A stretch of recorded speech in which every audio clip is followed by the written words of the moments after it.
to your cardboard art car, you're going to choose a car, and on the back of the paper behind the car, fill it in with pencil lead as dark as you can. This is making your own carbon transfer paper. We're going to tape this onto a piece of cardboard. And remember, a car has multiple sides. We need a driver's side and a passenger side. So we're going to do this process twice. Now tape it down and trace it out all the way around the outside of the car, or the contour of the car. You can check your work.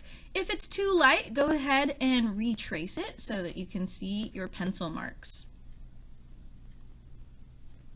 Now there are multiple ways to trace and cut this out twice. You can trace it once, cut it out, and then retrace your first cut, or trace it from the paper twice and cut it out.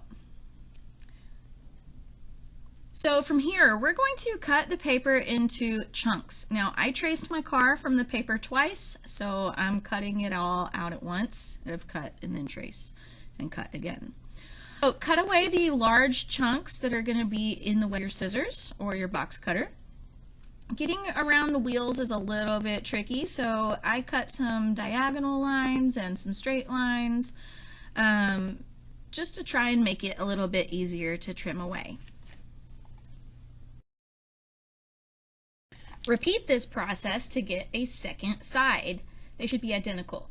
Now, there are pre-cut long strips of cardboard to use for the center of your car. You're going to be using some of those scoring techniques or exposed corrugation techniques to get the center of your car.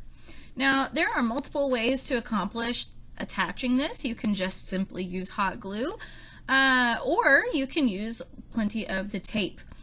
So you can mark with a pencil anywhere that you need to trim and cut. The majority of my car is curved, so the majority of my car needs to have exposed corrugation. You're going to leave behind paper anywhere that you have a straightaway so that it is still sturdy. We don't want to compromise the integrity of our car.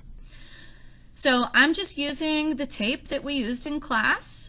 This is a dry tape that you moisturize with water just like you would with an envelope. So I dip my finger in the water and then apply it. Now I made a mistake and used the wrong side of my car, so I had to remake this. But now we're going to attach that from the inside. This part got a little bit tricky, but it is totally doable. So I did not use any hot glue with this car. It is all the tape.